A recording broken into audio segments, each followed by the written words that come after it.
Have you ever wanted to relive the glory days of the Xbox 360 and Halo parties, when you and your friends could stay up late playing Halo 3 and drinking Master Chief branded Mountain Dew?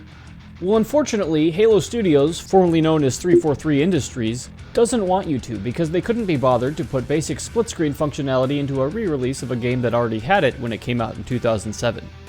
But in today's tutorial, I'll show you how you can play any version of Halo in the Master Chief Collection with friends on the same device. Let's jump right into it.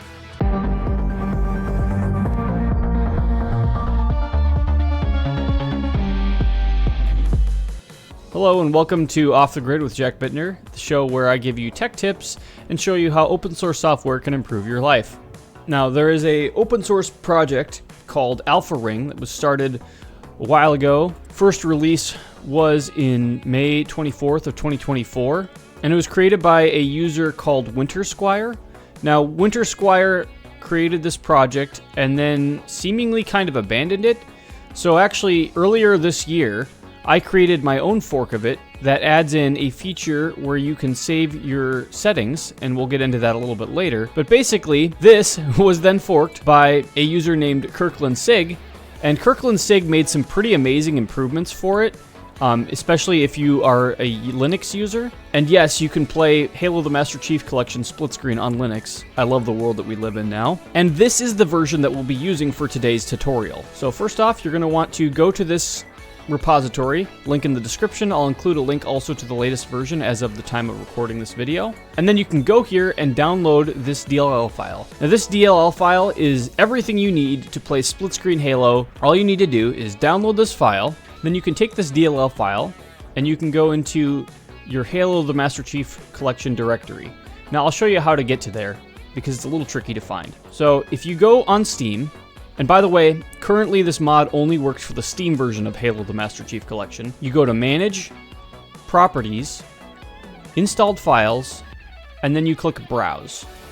When you do that, it'll bring you straight to the Master Chief Collection directory. From here, you're going to want to go to MCC, Binaries, Win64, and then this is the folder you want to drag the mod DLL into. So let's go back to our Downloads folder, and drag that into here. And that's it. For the Windows installation, it's pretty simple. Now I'll hop over to my Linux partition and I can show you how to do it on Linux, because it's a little bit more complicated. But it's still relatively simple. Now here we are on my vastly superior Linux partition, and I'll show you how to install AlphaRing on Linux. It's pretty much the same process as before. You download the DLL, and then once that's downloaded, you move it over to your install file. You can find it the same way. You just click on Manage, Properties, and then Installed Files. So once again, we're just going to take the downloaded file and drag it into here, just like that. So the next thing we'll need to do is we'll need to add a custom launch argument. What this does is it tells the mod to use the DLL file that we put into the directory. So you want to go to General, and then go into Launch Options and paste this command, I'll put that in the description, into the Launch Options text box. Just like that. And that is pretty much it for getting started. You will need to enable a compatibility layer of Proton, but fortunately, due to the changes made by Kirkland Sig, shout out to Kirkland Sig, you can now use any version of Proton. I've tested it with Proton Experimental and Proton GE, and it works great. Then you can hit play. So you can now see that since we have installed this mod, we have a top bar at the top of the screen that adds a few options. AlphaRing, Game, Split Screen. We're primarily going to be using split screen. Most of these other tabs are just for experimental or advanced purposes. That's outside of the scope of this tutorial. So to start off, I'm going to show you how to add players. So right now I already have 2 players in. By default, it probably will have split screen disabled. So let's start off by adding 2 players. You can hit enable, and then we'll start a game. To get rid of this top bar, which you will need to do in order to have control over player 1, you need to press F4 or on controller, start and select at the same time. So let's start a multiplayer match. Please note this does not work with social games or competitive games, as in order to launch this, you will need to disable anti-cheat. Now I know most people will be getting this mod to play Halo 3 with their friends, but personally my favorite is Reach. So let's jump into a custom Slayer game. Currently the way to customize characters is a little bit tricky. So let's go find our player 2. After an embarrassingly long time, I managed to find player 2, and now we can start customizing our character. So one thing you may notice is that we are the default character. This is because I went into Splitscreen, Options, Override Profile. And what that does is it gives me full control over the players in play. So when you do that, you're going to want to hit Apply Profile.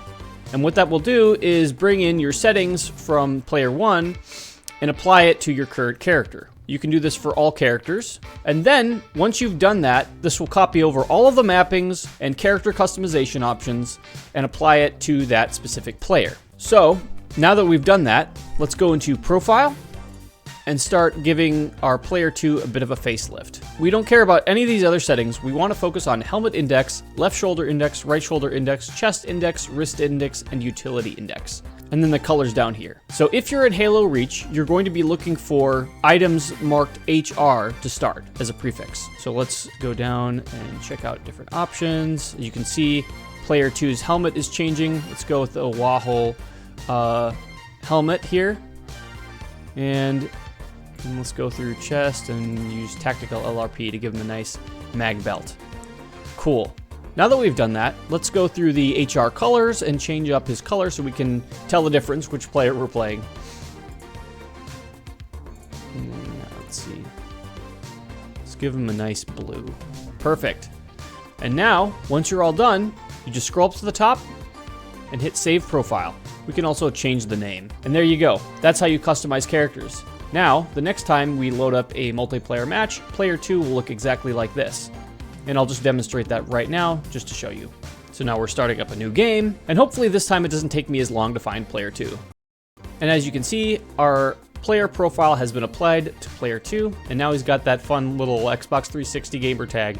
So if you're wanting to play with friends and not have an arduous setup process, what I would recommend doing is you play a game once by yourself, with all 4 players enabled, customize each character to your liking, and then save the profiles individually so that the next time you launch it up, you'll be able to delineate between players without having to do a controller check every time you want to figure out which screen you're supposed to be looking at. And outside of that, there's really not much to say. I just want to give a huge shout out to Kirkland Sig because he did an amazing job really improving this mod and making it what it is today. If you like this video, please leave a like and a comment. It really helps the channel. If you'd like to see more ways open source software can improve your life, please subscribe for more content like this. And if you want to support me personally, please check out gonkville.com and themidguardians.com for more information on my upcoming projects. I'm working on a split-screen game of my own, comprised of the Gonkville characters that I created for my kids' book series, and I'm working on a comic book. And it's all done on Linux, because I believe that creative work does not need to be done on Microsoft and Adobe. Anyway, thanks for watching, and God bless you.